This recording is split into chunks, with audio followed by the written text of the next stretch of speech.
Vermont 10,000, Virginia 14,000, Washington 18,000, West Virginia 11,000, Wisconsin 11,000, Wyoming 12,000. Do you know how much it costs in Canada? $0. I've had close friends who have given birth. They paid no dollars when they went to the hospital. $0. They never had to think about whether or not they would go bankrupt if they gave birth. I'm not saying that to brag. I'm saying that because this is absolutely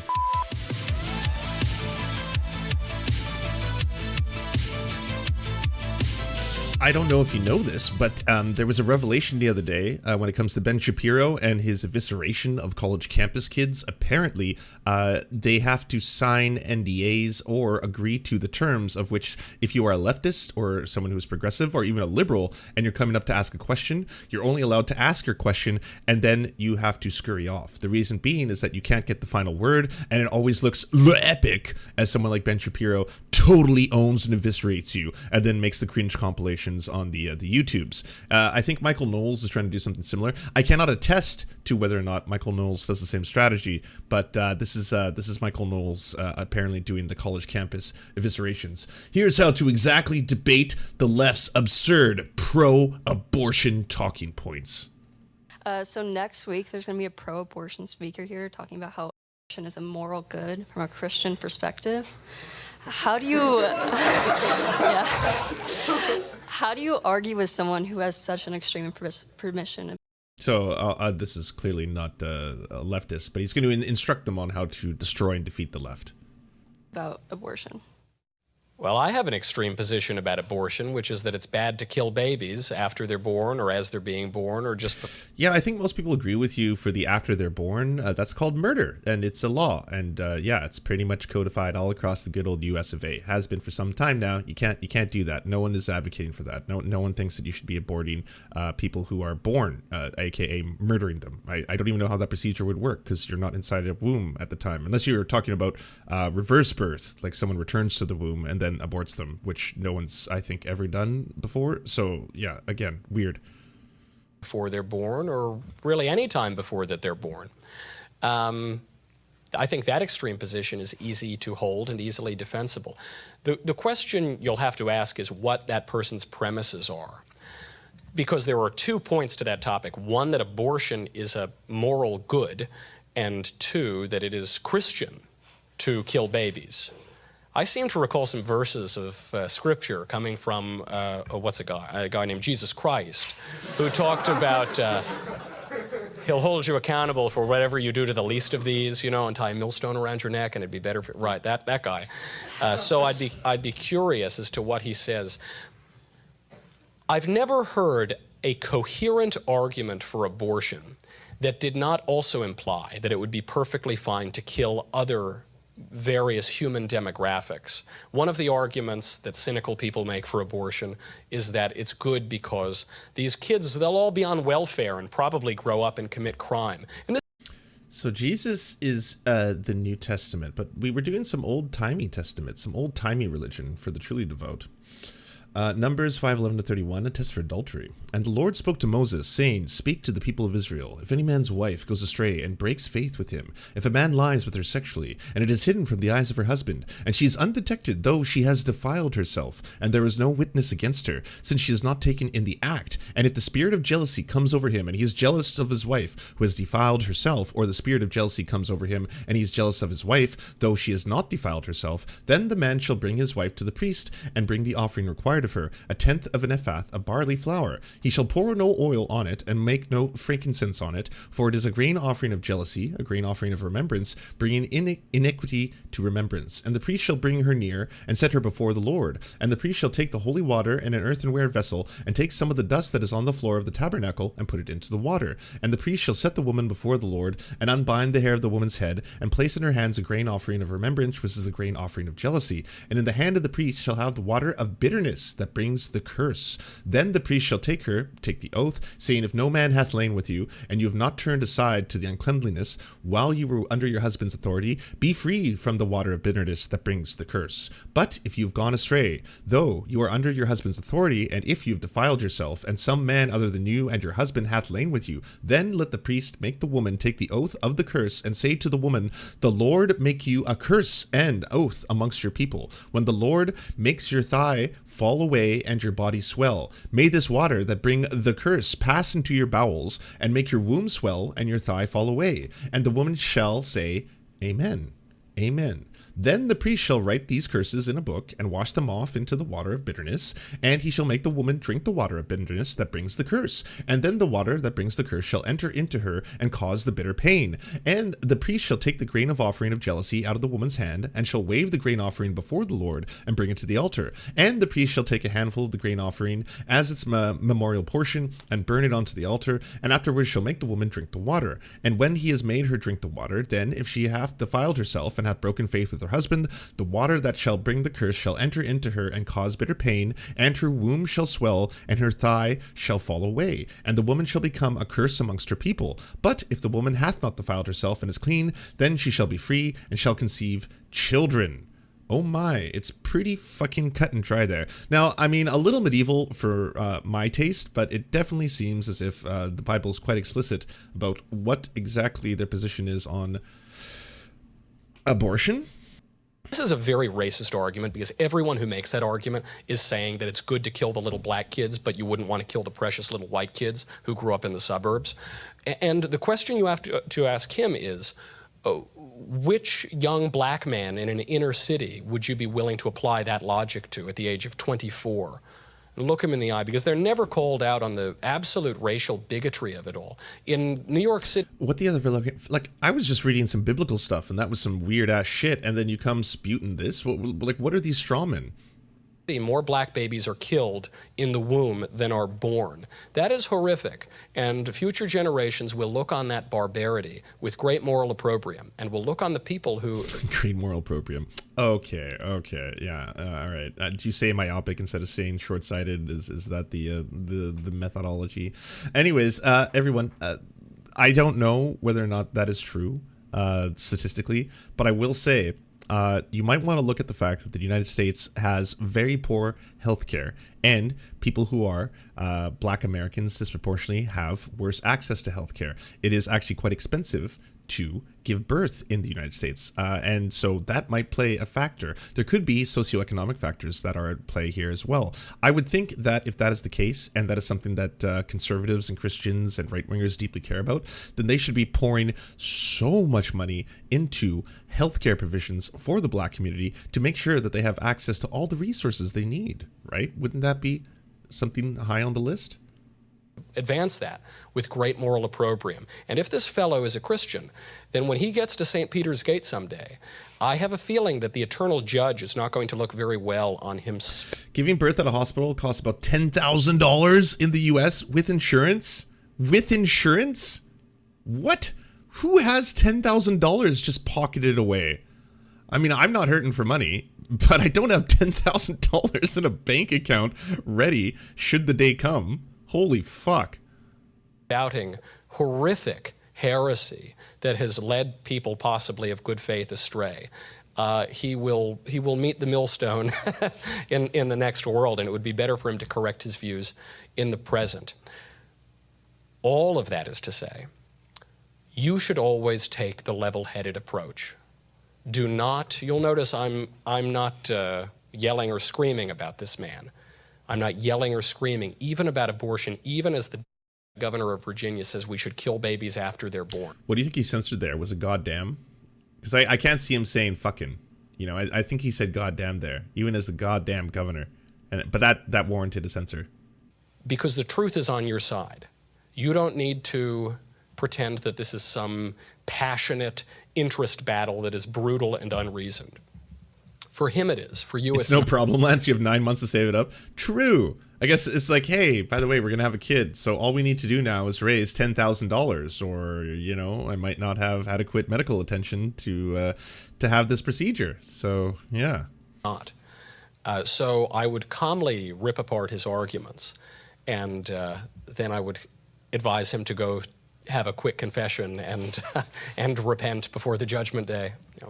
We used to hear from Democrats that abortion was a very sad thing, something that I would never support, but I still think it should be politically acceptable and legal. It should be safe, legal, and rare. That's what we heard in the mid-2000s from Hillary Clinton. Now it seems that people want to shout it from the rooftops. There's nothing wrong with abortion. I mean, the safe, legal, rare thing never made a lot of sense, because if it's not wrong, then why does it have to be rare? And if it is wrong, why should it be legal? I mean, I don't know. I pay a lot of attention to politics. I've yet to hear Joe Biden jump in front of a camera and be like, I love abortion. I'm not just pro-life, I'm pro-abortion. But so they were trying to split the baby, if you will, to use an apt metaphor. What changed? What has empowered the left now to so embrace abortion? Well, I think they've always embraced the right to people having bodily autonomy. That hasn't changed at all. Maybe they're becoming more vocal about it because you're trying to do some draconian medieval legislation and restrict people's rights. You know, that could be a reason people are getting a little bit more angry and vocal about this issue. Well, yeah, I think as you mentioned, this safe, legal, and rare, doctrine that they were putting forth in 1973, all up until the 2000s, was kind of intended. Wait, you said it costs $10K to have a baby in America? Because that's a slimy comment. All right, let's look it up. What is the cost of giving birth in the U.S.? Let's use facts over feelings, people. The cost of giving birth in each state, according to CBS News. All right. Alabama, it costs $15,162 on average to give birth in an Alabama hospital. Wow, it's even more. Alaska. Giving birth in a hospital in Alaska will cost on average $18,748. That's 24% higher than the national average sticker price. Alaska. Arizona. The average price for giving birth in Arizona is $19,093. That's nearly $20,000 US. That's like $25,000 Canadian. That's so unreal. The average price for Arkansas is $15,000. California, it costs an average $26,380 to give birth in a California hospital. That's 75% the national average. California sky-high room and board charges are part of the high cost. It's only one of 2 states to charge more than $10,000 for room and board alone. Colorado, $15,000. Connecticut, $17,000. Washington, D.C., $21,000. Delaware, $11,000. Florida, $22,000. Georgia, $14,000. Hawaii, $12,000. I mean, this is the best we've seen so far, I think. Idaho, $10,000. All right, Idaho, that's getting a little bit better. Illinois, $16,000. Indiana, $17,000. Iowa, 10,000. All right, getting better. I can't believe 10,000 is getting better. Kansas, 21,000. Kentucky, 12,000. Louisiana, 16,000. Maine, 9,000. So Maine is the cheapest so far. Just 64% of the national average. Here, childbirth and lactation specialist does a prenatal consult with the expectant mother in Portland. Maryland, 8,000. All right, is that the cheapest? Yeah, so Maryland's the cheapest at 8,000. Well, 8,900. It's still about 9,000. Massachusetts, aka Taxachusetts, the hospital's 14,000. Michigan, 12,000. Minnesota, 14,000. Mississippi, 12,000. Missouri, 15,000. Montana, 11,000. Nebraska, 8,800. That's the cheapest. Nebraska's the cheapest so far. Nevada, $21,000. New Hampshire, 11,000. New Jersey, 29,000. $30,000. New Mexico, 17,000. New York, 15,000. I thought New York was going to be way more expensive. Oh, wow. North Carolina, 12,000. North Dakota, 9,255. Ohio, 15,000. Oklahoma, 12,000. Oregon, 15,000. Pennsylvania, 19,000. Rhode Island, 16,000. South Carolina, 17,000. South Dakota, 11,000. Tennessee, 13,000. Texas, $17,000. Wow. Utah, 11,000. The reason this is a wow is this is one of the states that's like pushing through all these draconian abortion laws. Vermont, 10,000. Virginia, 14,000. Washington, 18,000. West Virginia, 11,000. Wisconsin, 11,000. Wyoming, 12,000. Do you know how much it costs in Canada? $0. I've had close friends who have given birth. They paid no dollars when they went to the hospital. $0. They never had to think about whether or not they would go bankrupt if they gave birth. I'm not saying that to brag. I'm saying that because this is absolutely fucked.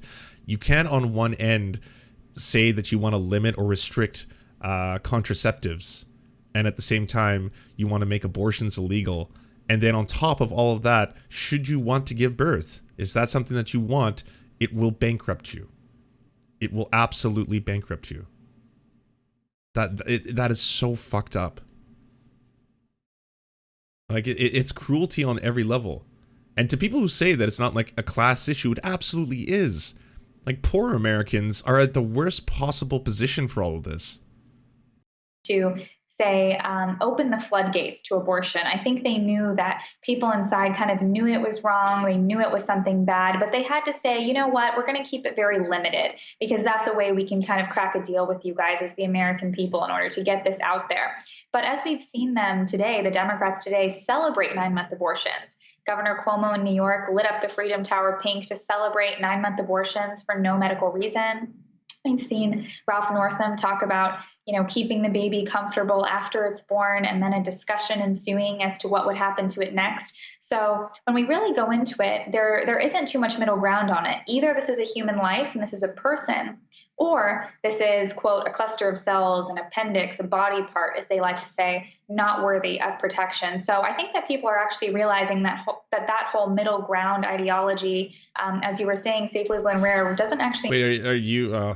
This is, I guess this is the camp where it's like the moment of fertilization, it becomes a human. Like, it's legally a human at that point. Once the egg divides into 2 cells, at that point it's immediately a human being.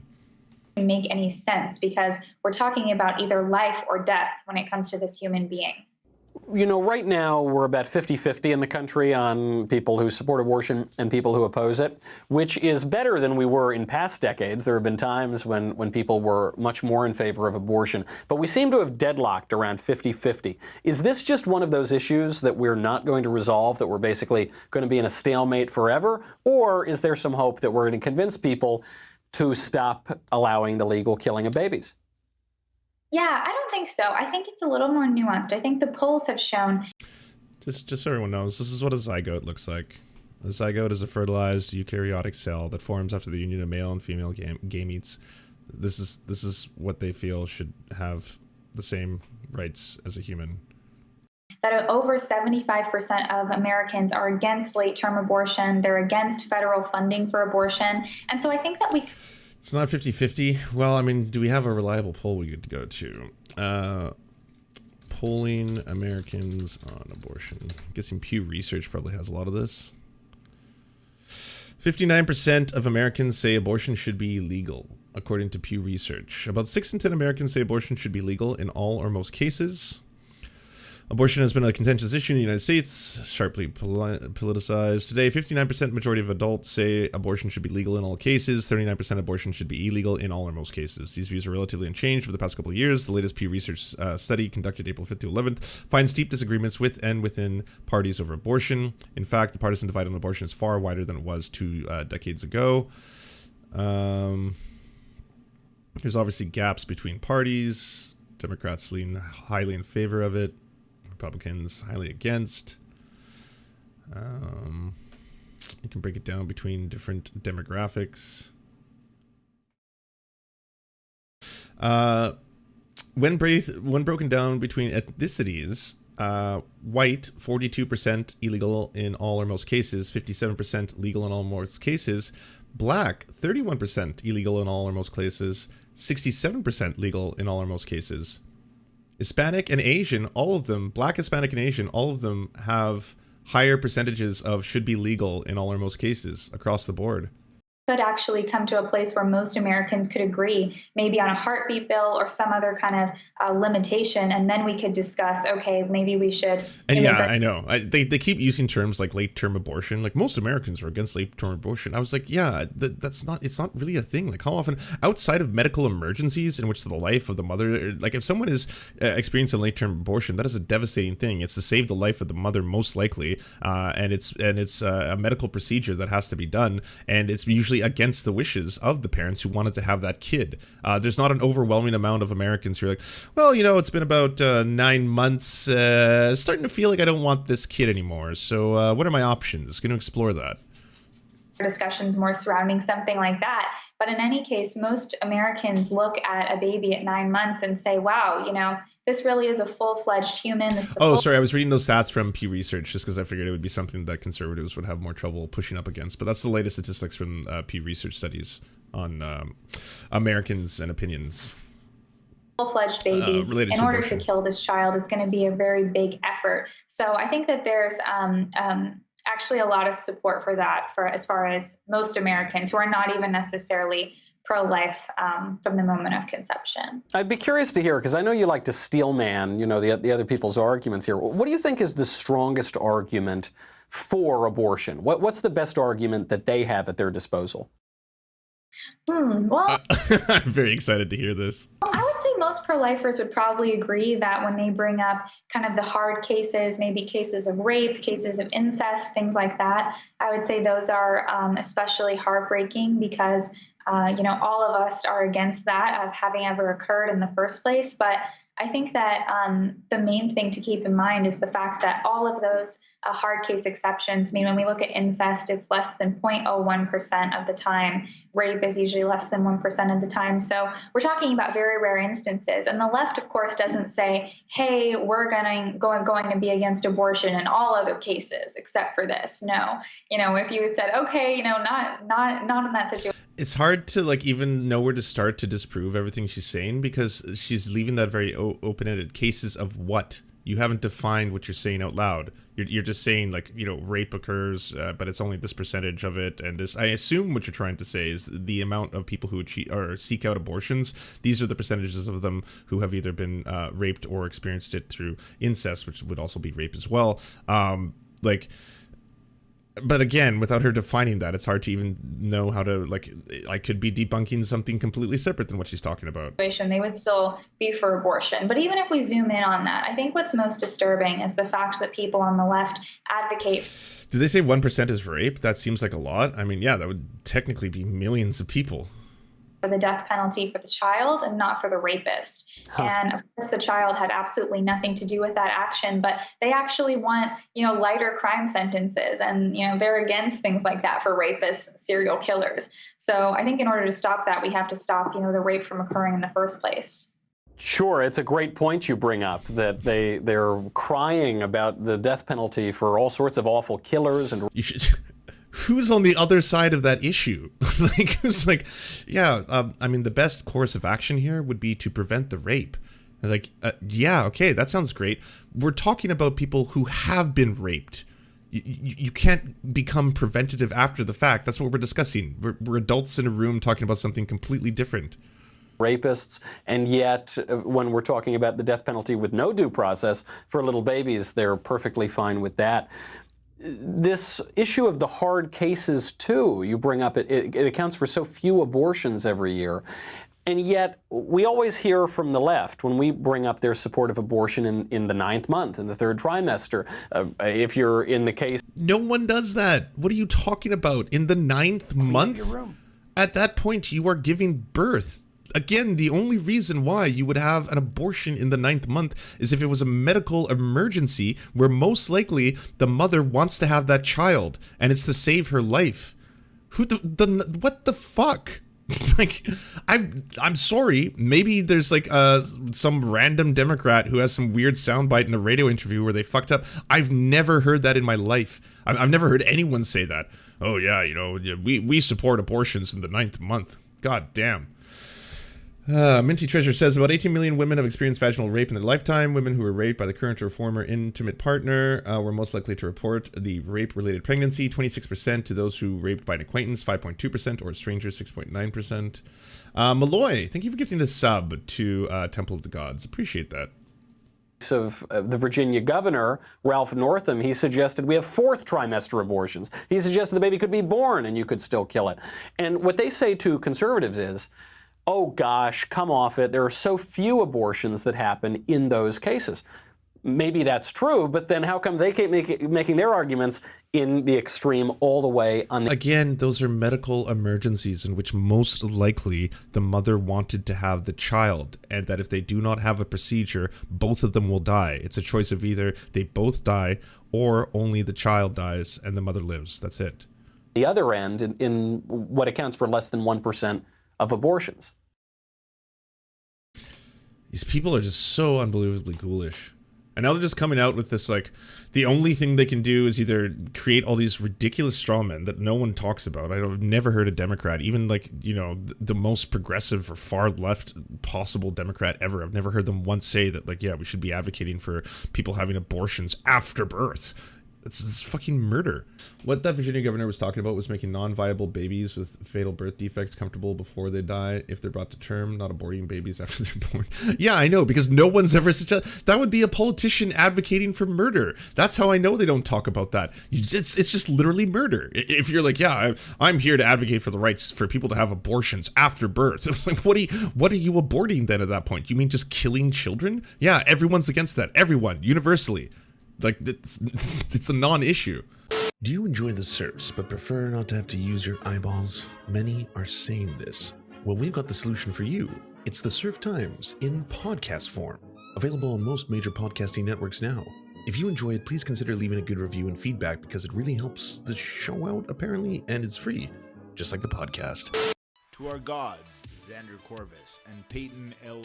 Just, we are prepared to embark on a mighty jihad in your name. To our monarch, Tom Spiker, we are but your humble jester, attempting in vain to get you to laugh. To our valiant knights of the Round Table, Benji Arnie, Tech Tink, Scary Earth Human, Tony, DM Rivera, Resident Scarecrow, Sir Nickus, Mayred, Cheryl Alvarez, Ruby Kelly, Brandon, Words Greenwood. It doesn't matter what I believe, it only matters what I can prove. Egbert Celine, Matthew Scarborough, Stellar Vision, Ariane McCarthy, Daniel Sutton, Coulter Smith, Jenna Tao, Quiet 185, Anna Loves Riley, Omni, Riley and Anna, Poodlehawk, The Tim Caucus, Multimondi, Trevbot, EXE, Brian Ephraim, Lemmy 101, Anthropophojack, Saren 42, Catherine, Ramon Acosta, Incosin, Agent NDN, Violent Orchard, Political Puppy, La Media Panza, Zach Christensen, Todd Buckingham, and Todd Lajeunesse. We raise our mugs and salute our brave heroes off to another glorious conquest.